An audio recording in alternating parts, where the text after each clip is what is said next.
Okay, so we still got the 49, and yeah, I've spent the largest majority of the past couple weeks waiting on parts. Got the parts in, put the rear main seal in.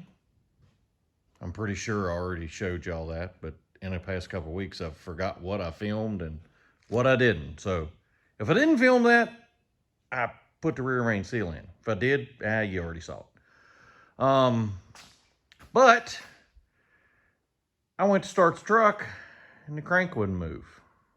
Yeah, it was stuck because I couldn't even turn it. For about 2.3 seconds, I thought it was the starter, and I was like, oh, but it wasn't. So as you can see, I pulled everything back apart. Yeah, I know. Yeah, that was lots of fun.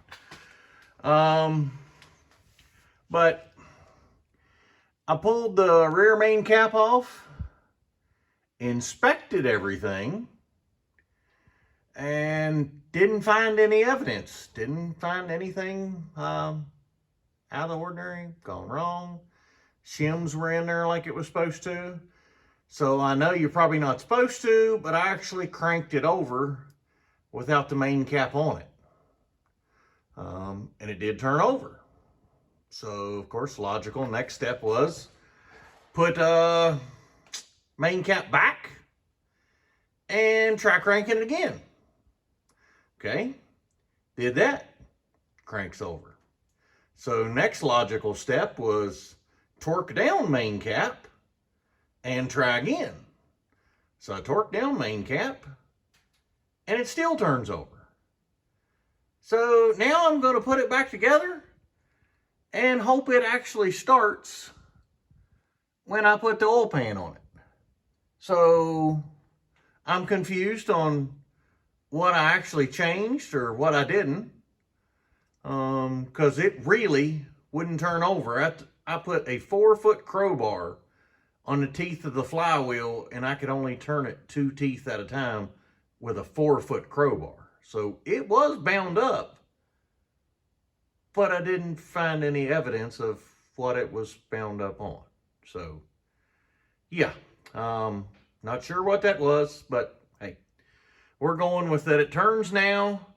So we're going to put the oil pan back on. And as y'all can see, the oil pan is much cleaner. I mean, this thing is miles and miles cleaner than what it was. So thanks to Heath for cleaning up my oil pan. And we're going to put this jewel back together. And I'm not sure if the camera can see it, but I've cleaned this transmission case like 3 times and it's still leaking gear oil. So I am wondering if there is a hairline crack, because I have like brake cleaned and scrubbed this thing and everything, but yet it is still weeping. And the truck hasn't drove. It ain't moved. The gears didn't even turn. So there's got to be something going on with this case. So we'll figure that out, but let's get it started. So, okay, well, y'all hang on. We'll get the oil pan on and we'll see if we can light this puppy. Okay, so the good news is the truck started. Things got a little exciting when it started. That's why I didn't get a video of it running. But, yeah. You remember the oil pickup tube that I cleaned out? The oil pickup tube that was in the oil pan there? And yeah, it evidently has a lot more oil pressure now than it did, because we managed to blow the oil filter hose. Now granted, okay, it was not going to take a lot to blow this hose, because look, I mean, it's pretty much done. So yeah, It's 1/8 inch pipe on each end. This one, the end's got a swivel, so you can tighten it up in there. But it goes, let me see if I can get the phone up here to show you.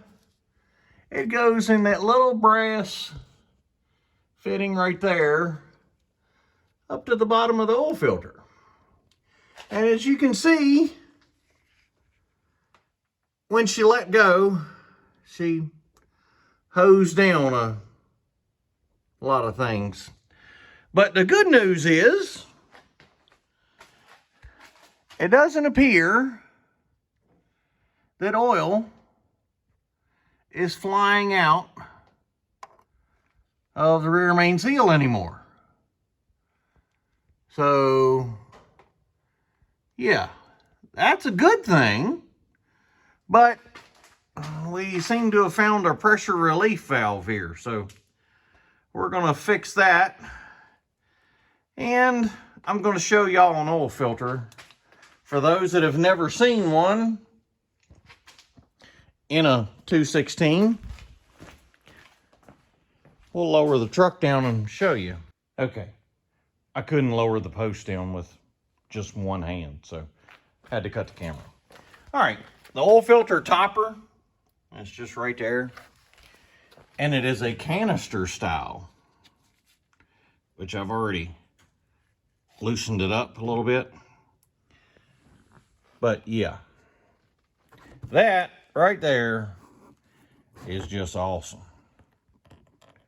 I'm pretty sure it's time for a new one of those.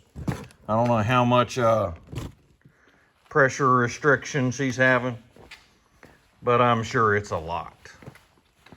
So we're going to get a new hose, and we're going to get another filter,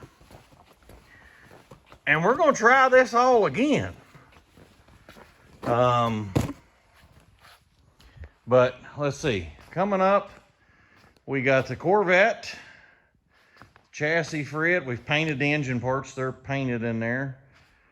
And we got a whole bunch of interior parts and other Corvette parts we bought. And let's see, Fox body, more Corvette parts, and we've got a 65 Chevrolet back here getting an LS swap done. So we got plenty going on. I just haven't been filming it. So yeah. All right, anyway, if y'all like this video and want to see me finish this truck, give it a like and click on the subscribe button. And on the subscribe, you can click the little bell to get the notifications when a new one comes out. And hopefully, here pretty soon, the Power Tour videos come out, so y'all be able to see those. But as we end all our videos, thank you, Lord. Thank you for today.